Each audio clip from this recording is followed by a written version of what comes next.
Amén, amados. Bueno, vamos a hablar un poquito sobre algunos trastornos. Solo los vamos a comentar porque para hablar de esto tendríamos que ocupar mucho tiempo más. Y la idea es tener tiempo después para ministrar. ¿Ya?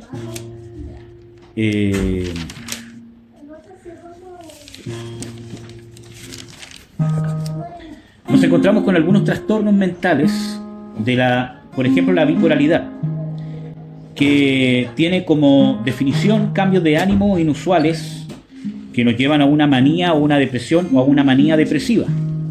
¿Ya? Nosotros en cierta manera tenemos que ver de que la bipolaridad no necesariamente son múltiples personalidades, porque eso tiene otro nombre, ¿cierto? Eso es esquizofrenia. Pero son cambios de ánimos inusuales que llegan a picos muy altos y muchas veces sin un gatillante, ¿cierto? O sin un estímulo que lleve a ese cambio tan brusco de ánimo. ¿Ya? Puedo estar muy contento, muy eufórico y en un instante, ¿cierto? Puedo estar muy triste, ¿cierto? Y no hay un estímulo que lo haya provocado para llegar a ese extremo. ¿Entiendes? Eso, en muy resumidas cuentas, ¿cierto?, es una bipolaridad. Y para poder nosotros mantenernos estables en nuestras emociones, ¿cierto?, hay que entender de que van a haber estímulos internos o externos que nos van a hacer una tendencia a que nosotros cambiemos de ánimo. Porque es normal, yo puedo estar muy contento, pero si me dan una mala noticia, obviamente me voy a preocupar, me puedo estresar o me puedo entristecer. ¿Me entienden? El tema es que yo pueda mantenerme en soberanía sobre mi alma, sobre mis emociones. ¿Ya? Y para mantenerme en soberanía, como ya habíamos dicho, debo empezar yo de una manera práctica a someter mis emociones, ¿cierto?, a Dios. Si usted necesita paz, búsquela en Dios. ¿Cierto?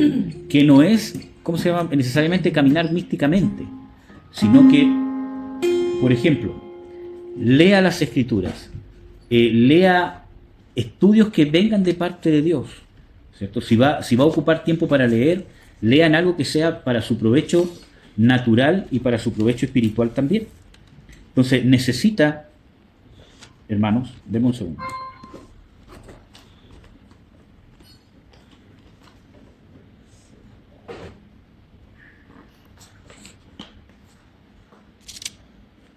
Allá, en el cuaderno, mira. Allá hay un cuaderno. Allá. Eso. ¿En dónde está la Marcia? Gracias, hermano.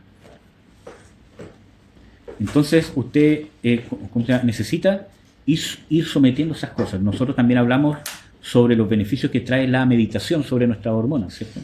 Entonces, Dios en su palabra nos dice de que debemos meditar en su palabra, susurrar en su palabra, poder aprenderla, poder comerla. Y ese hábito de la meditación, que está hecho para que podamos meditar en Dios, porque Dios para eso lo creó, obviamente nos va a hacer bien y nos va a mantener estables, ¿cierto? Entonces, usted tiene que entender de que tenemos que gestionar de una manera práctica nuestras emociones.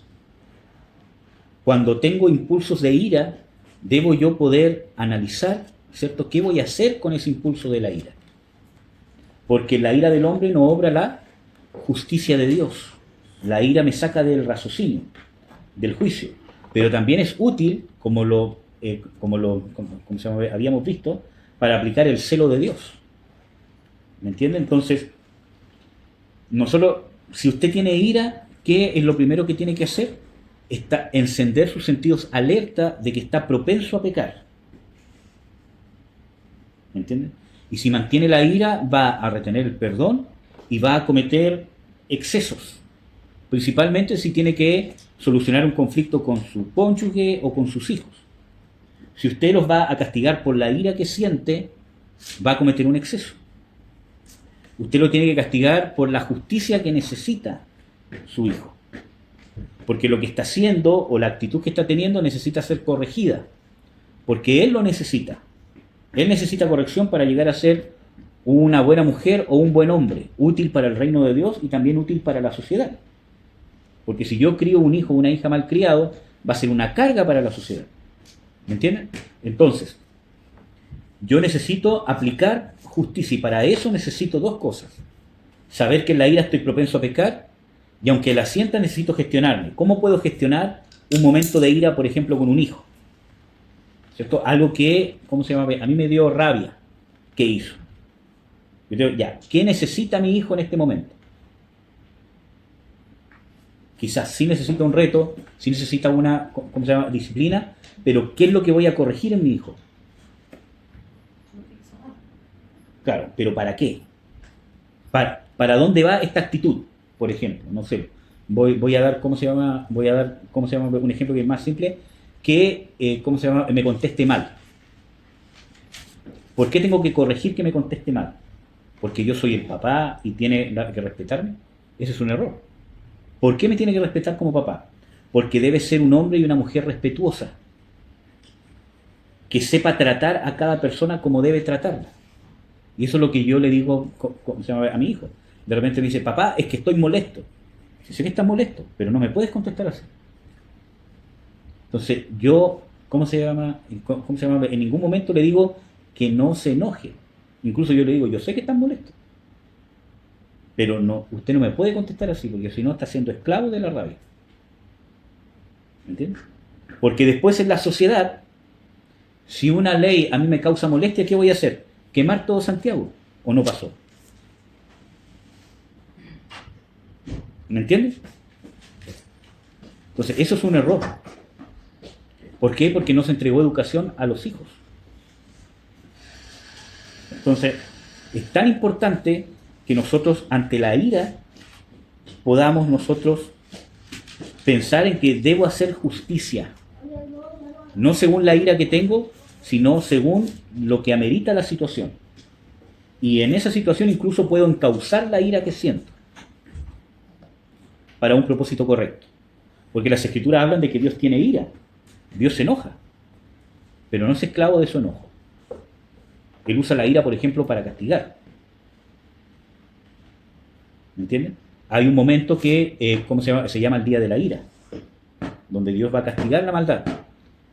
Y también Dios castiga, por ejemplo, voy a dar el ejemplo del pueblo de, ¿cómo se llama? Israel. Dios también castiga a sus hijos, pero con justicia. ¿Para qué voy a aplicar este castigo? ¿Para qué lo voy a hacer? Entonces, cada vez que usted sienta la emoción de la ira, tiene que ver cómo va a reaccionar. El primer punto. Lo que pienso hacer por la ira que siento es justo, porque cuando nosotros tenemos ira, se inhiben en cierta manera la parte de la corteza prefrontal, que es la que me inhibe de hacerlo mal. ¿Me entiendes? Entonces, en un momento de mucha ira, las hormonas que se mueven en la ira, especialmente si es una, ¿cómo se llama?, sensación muy fuerte, causa cierta inhibición, porque fisiológicamente me está preparando para la pelea, para la guerra, para que no tenga temor a enfrentar un peligro. ¿Me entiendes?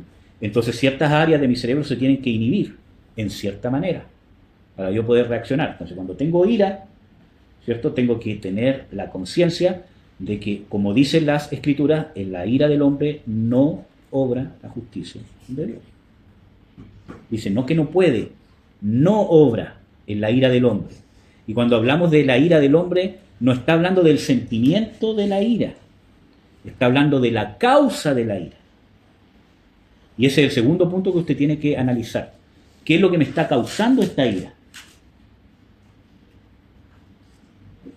Y para eso usted tiene que meterse para adentro de usted con Dios, con la palabra. Porque no saco nada con analizarme profundamente a mí si no lo hago a la luz de las escrituras. Si no, mejor vaya donde un psicólogo. ¿Me entiende? Entonces, necesito analizarme a la luz de las escrituras qué está causando la ira. Por ejemplo, con un hijo.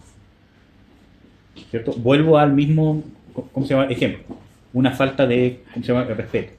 ¿Por qué me causa tanta ira que me conteste así? ¿Porque me ofendo? ¿O porque siento que no me respetan en mi casa?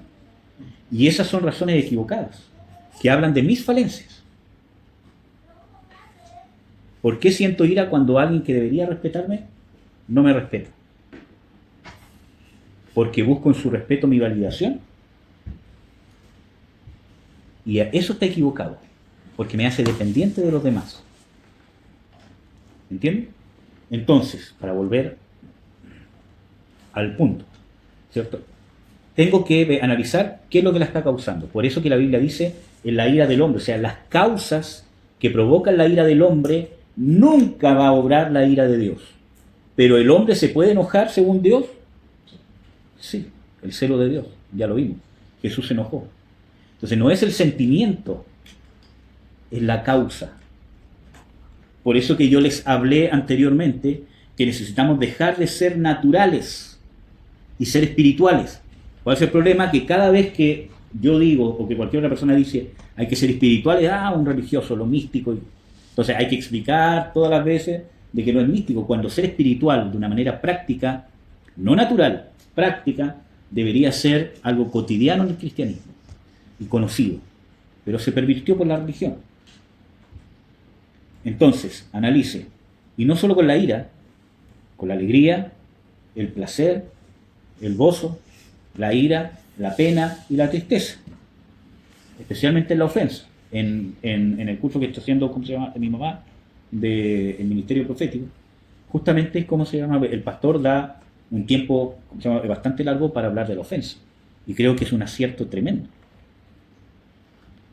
porque yo debo analizar por qué me ofendo. ¿Me entiendes? ¿Por qué me ofendo? Porque la ofensa me va a llevar a reaccionar con ira, con pena, con tristeza, con amargura. Y así mi personalidad va cambiando, porque voy creando barreras. Y me vuelvo ofensivo, o defensivo, o introvertido, o excesivamente confrontacional. ¿Por qué? Porque quiero poner un parche a algo que no quiero solucionar. Y la única manera que lo podemos solucionar es justamente con Dios. No hay otra manera. Porque el problema del hombre no es la percepción que tiene de sí mismo. El problema del hombre es el pecado y la naturaleza caída. ¿Me entienden? Y ahí, en esos puntos más profundos, donde choca la ciencia o la medicina con Dios, o con la realidad del ser humano, en la causa. Por ejemplo, alguien te dice, tú puedes. Lo que estábamos conversando el otro día. Por ejemplo, tú puedes hacer. Pero a veces tienes que admitir que no puedes. O que yo estoy haciendo esto, estoy haciendo... No, está bien. Hazlo nomás. Está bien lo que estás haciendo porque es algo que a ti te tiene que hacer sentir bien. Y a veces no es así. Estás mal. Tienes que cambiar. ¿Me entiendes? Entonces, ahí choca. Porque la medicina, ¿cierto?, principalmente en el área, ¿cómo se llama?, psiquiátrica, persigue la realización, y escuche bien esto, la realización de la vieja naturaleza. ¿Me entienden? Que la vieja naturaleza se exalte a tal punto, ¿cierto?, que yo pueda ser el timón de mí mismo. Y que la vieja naturaleza no se sienta culpable por nada. Estamos hablando de los temas profundos. En los temas superficiales pueden haber muchas coincidencias.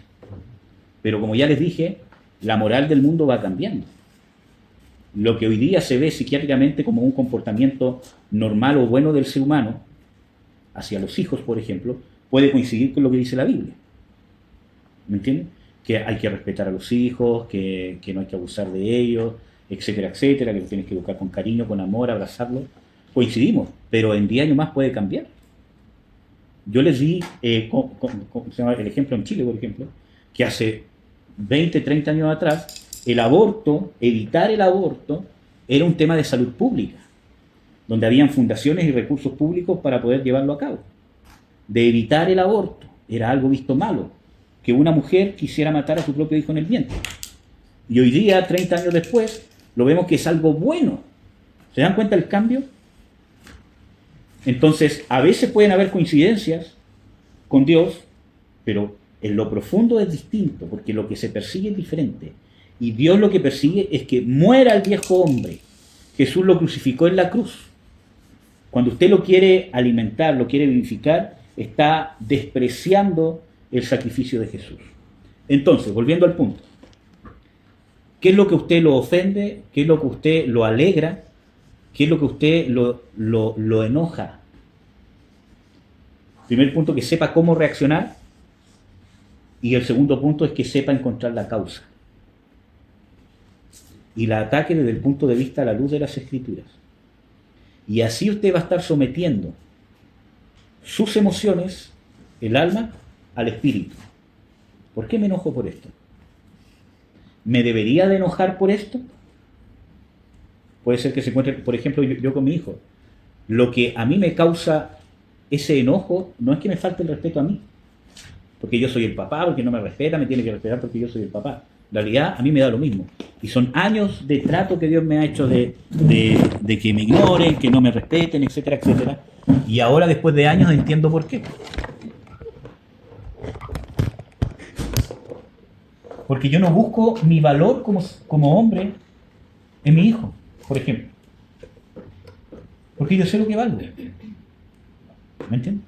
Lo que a mí me causa esa, entre comillas, digo, ira, es que mi hijo no sea un hombre respetuoso. Que yo no lo puedo permitir.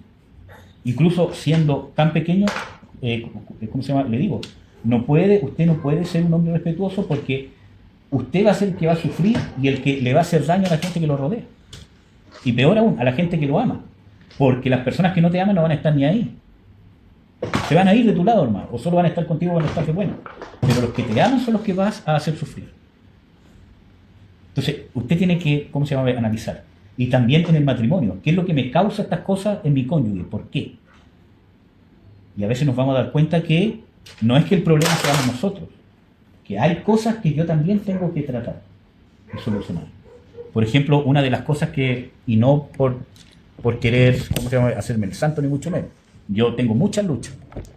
Con la ira, con la tristeza, etcétera, etcétera. Como todos tenemos luchas. Pero una de las cosas que a mí más celo me causa es la rebelión. Por ejemplo, yo puedo entender, ser comprensivo y misericordioso con alguien que está luchando con un pecado. Incluso puede ser hasta una perversión sexual. Y no estoy, ¿cómo se llama?, diciendo esto como ¿cómo se llama?, inventando. Estoy hablando de experiencia. ¿Cierto? Con gente que, o incluso gente que tiene problemas con la rebelión. Pero tiene conciencia, está luchando, está buscando.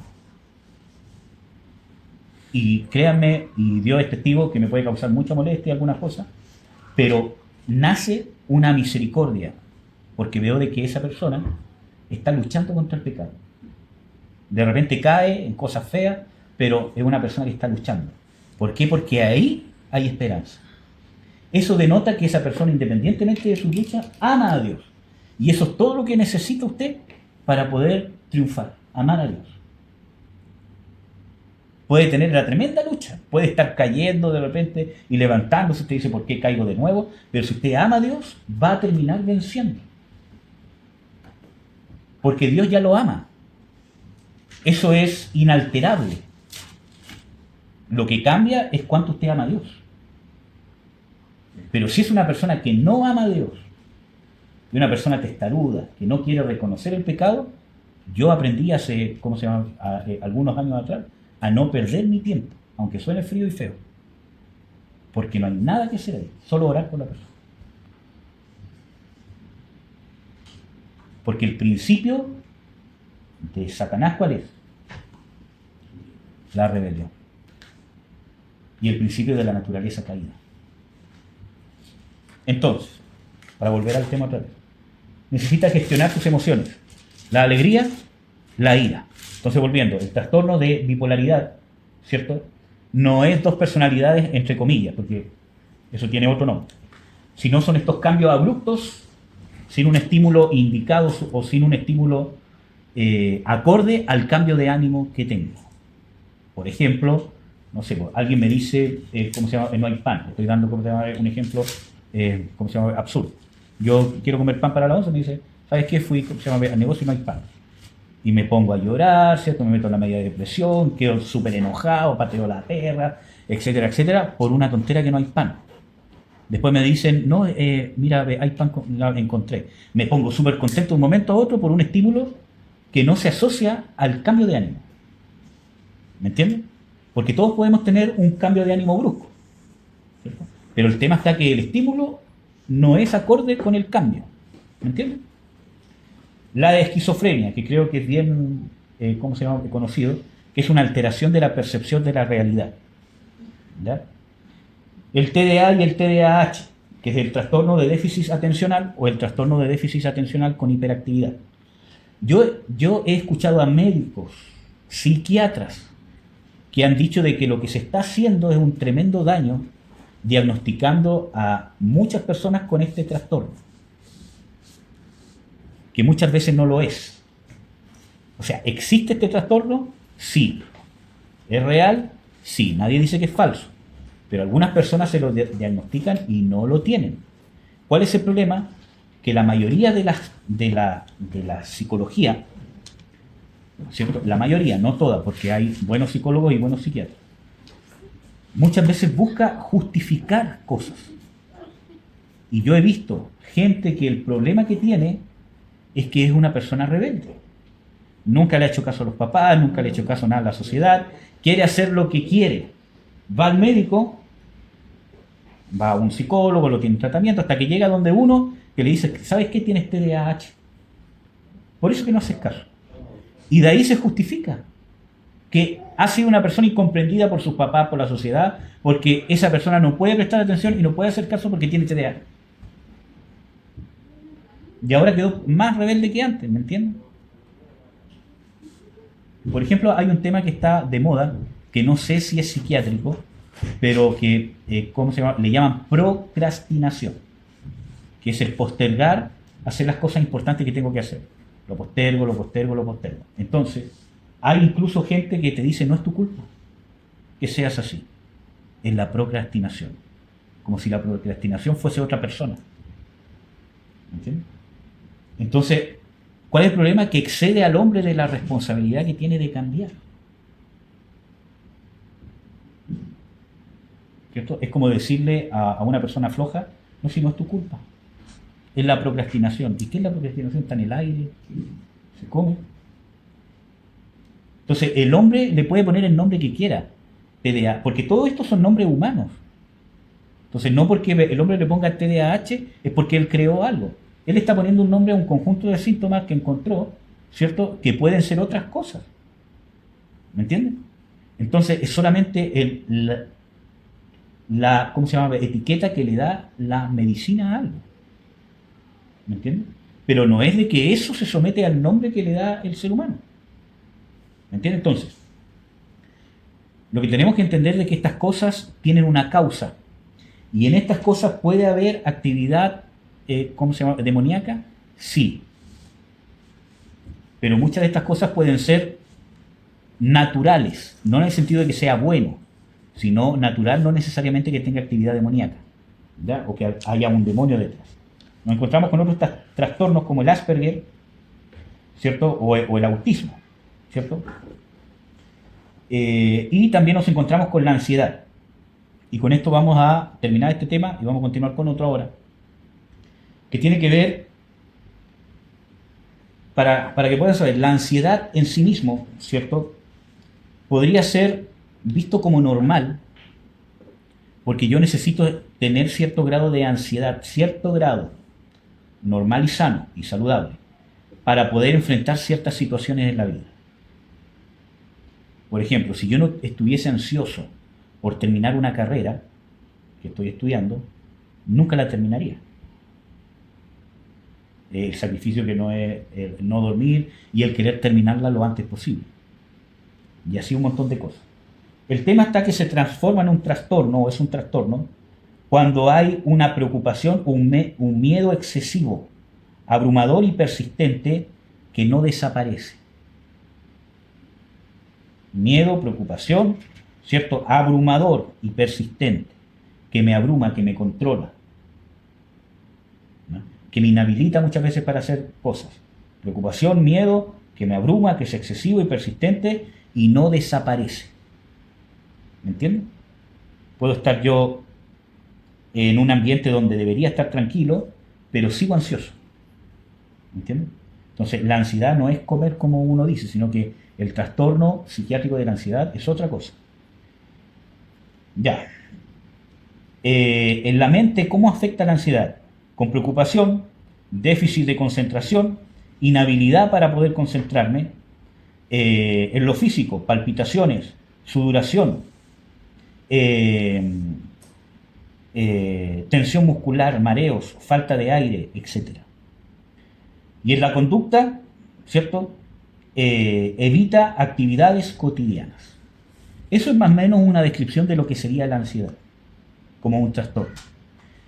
Y en las Escrituras dice, por nada estéis afanosos o ansiosos, sino sean conocidas ante Dios todas vuestras peticiones, porque Él tiene cuidado de vosotros. Entonces, ¿cómo puedo tratar yo o evitar caer en un trastorno de ansiedad? Necesito entender de que hay un Dios que murió por mí en la cruz, que entregó a su Hijo, ¿cierto? Que está pendiente de mí, que no hay cosa que escape de un detalle, o que Él esté pendiente de mi vida.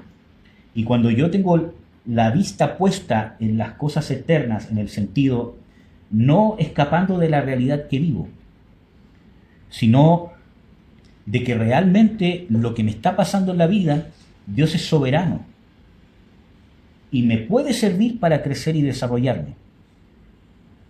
¿Me entienden? Entonces, claro, tengo la preocupación, por ejemplo, porque perdí un trabajo y tengo que tener para comer. Obviamente eso me va a provocar estar ansioso. Y en cierta manera puede ser normal. ¿Me entiendes? Porque esa ansiedad me va a impulsar ¿a qué? A ir a buscar trabajo. El problema es que cuando la preocupación es más grande que la acción y me impide hacer lo que debo hacer. ¿Me entienden? Entonces, ¿cómo lo puedo combatir?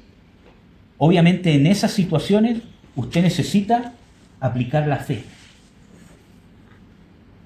Necesita descansar. Necesita entender que todas las aflicciones del tiempo presente no se han de comparar con la gloria venidera. Y segundo, necesita inspeccionarse. ¿Necesito corregir algo en mi vida? ¿Cómo estoy con Dios? ¿Estoy a cuentas con Dios? ¿Cómo está mi comunión con Él? ¿Me entienden? Necesito tomar actitudes. Yo el otro día estaba conversando con David y le dije, nosotros nos tenemos que convertir en personas y en hombres que nos podamos sacudir los sentimientos abrumadores por los que estamos pasando y poder de todas maneras hacer lo que debo hacer.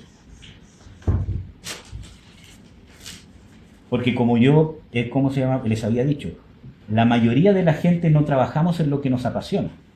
Sería genial hacerlo, ¿cierto? Más encima poder disfrutar del trabajo que hago y más encima es lo que me da sustento, ¿cierto? Sino que la mayoría de nosotros trabaja por el fruto que me da el trabajo. Y en ese fruto yo me tengo que alegrar. Puedo tener un hogar para mis hijos, más o menos estable, etcétera, etcétera. Tengo hijos que tienen 3 comidas al día, ¿me entiendes? Entonces yo cuando veo eso digo, en realidad vale la pena lo que estoy haciendo. ¿Me entiendes? Entonces debo disfrutar del fruto. Ahora, para poder llegar a eso, necesito, hermanos amados, una de las cosas que más necesitamos nosotros, como les dije anteriormente, necesita usted ver si realmente ama a Dios. ¿En qué condición está su amor hacia Dios? Porque si usted ama a Dios, o si usted se da cuenta que no lo ama como debería, no es mayor problema si usted quiere hacerlo. Pero el amor de nosotros hacia Dios responde al amor que Dios nos tiene. Por eso dice que Él nos amó primero. Por lo tanto, si usted se da cuenta que no ama a Dios, debería cuestionarse y decir, ¿qué aspecto del amor de Dios no estoy percibiendo, no estoy agradeciendo o no estoy comprendiendo? Ojo, voy a volver a reiterar. Si usted no ama a Dios, usted necesita sentarse, necesita meditar. ¿Amo a Dios por sobre todas las cosas? ¿Por qué es tan importante tener una mente saludable, un alma saludable? Porque Dios le dice a usted, ámame con toda tu mente, tu alma y con todas tus fuerzas. Si usted no tiene una salud mental, ¿cierto?, correcta, una salud de su alma correcta, no va a poder amar a Dios. Entonces usted necesita sentarse, meditar, necesita invertir tiempo, estudio, análisis, preguntar, ministrarse. ¿Amo a Dios? ¿O cómo amo a Dios? Cuando usted lo entienda, ¿cierto?, a la luz de la palabra, ahora se tiene que preguntar, ¿así es como debería amar a Dios? ¿Me entiende? Y en la mayoría de la respuesta en todos nosotros es no. Y el tercer paso es, entonces, ¿qué hago? Si la Biblia dice que no puedo amar yo a Dios primero, ¿cierto? O sea, que no viene de mí, sino que responde al amor de Dios. Y ahí es donde usted tiene que preguntarse, ¿qué áreas del amor de Dios no estoy validando, comprendiendo, viendo o agradeciendo? ¿Qué parte del amor de Dios no estoy asimilando? Y ahí es donde aparecen nuestros traumas. ¿Me entienden? Una persona que se ofende por todo, una persona que tiene inconvenientes con la ira, una persona que tiene inconvenientes con la autoestima. Ahí nacen los traumas, porque son esas las cosas que no me dejan amar a Dios. Por ejemplo, una persona que tiene inconvenientes con ¿cómo se llama? Autoestima. Si no lo resuelve, no va a poder amar a Dios, porque no se va a sentir valorado por Dios. Y no va a poder responder a la valoración que Dios le da en Cristo Jesús. Entonces tengo que ver, ¿amo a Dios como debería amarlo? No, hay ciertas áreas que no. ¿Por qué? ¿Cuáles son las áreas de Dios, de su amor hacia mí, que no estoy validando, agradeciendo, viendo o interpretando correctamente? Entonces, ahí me puedo dar cuenta, en realidad, Dios sí me da valor, porque entregó a su Hijo por mí, lo más valioso. No hay nada más valioso para Dios que Dios mismo. Entregó su propia vida en la cruz. Entonces, ¿cómo puedo seguir pensando yo que no valgo? ¿Me entienden? Sin Dios, obviamente que no valemos, sabemos eso. Pero Dios nos da un valor tremendo. Entonces, esa parte del amor de Dios no la estoy percibiendo, no la estoy valorando. Quizás la sé teológicamente, pero no la estoy valorando. Porque si tengo ese problema, mis escudos van a ser la ira, el miedo, y esos escudos no los voy a botar jamás si no es en el amor de Dios. ¿Me entienden? Por eso que es importante, porque si no tiene una salud mental correcta como cristiano, no va a poder responder al amor de Dios. Y si no sabe amar a Dios, no puede amar a su prójimo. Porque las Escrituras dicen de que después de amar a Dios con toda mi mente, mi alma y corazón, dice, y el segundo, o sea, lo que viene después de lo primero, es amar al prójimo. Y en Primera de Juan dice más, si amamos al que engendró, que es el Padre, amamos también a los que han sido engendrados por Él. ¿Me entienden? Entonces, si usted no logra percibir el amor de Dios, responder al amor de Dios porque no tiene una salud mental correcta, no va a poder amar a su prójimo. Y su prójimo no es solamente su hermano de la iglesia, es su mamá, su papá, su cónyuge y sus hijos. Entonces, cuando tenga que amarlos y obrar en justicia sobre ellos, como es justo según Dios que usted los trate, lo va a hacer incorrectamente y los va a dañar. ¿Entienden lo importante que es? Entonces necesito aprender a gestionar, necesita abrir su mente, su corazón y sacar las barreras del enojo, de la ofensa, de la ira, de la pena, de la tristeza, etcétera, etcétera, o del pobrecito de mí. Y abrirse, realmente me tengo que sentar a analizarme. Porque si no, no vamos a llegar a hacer lo que Dios quiere que lleguemos a hacer. Y vamos a morir como muchos cristianos sin ni siquiera haber resuelto nuestros propios problemas internos. Y nos vamos a morir así, hermanos. Y el único que va a perder es usted. porque usted va a llegar al trono de Cristo a darle cuenta por usted mismo. Amén. Entonces es un tema importante, pero cuando a usted no le interesan estas cosas, es porque no ama a Dios como debería amar. Y es triste muchas veces encontrarse con gente que se dice cristiana, que no quiere hacer la voluntad de Dios. Y el querer hacer la voluntad de Dios y amar hacer la voluntad de Dios es algo que se aprende y se entrena. No sale como magia.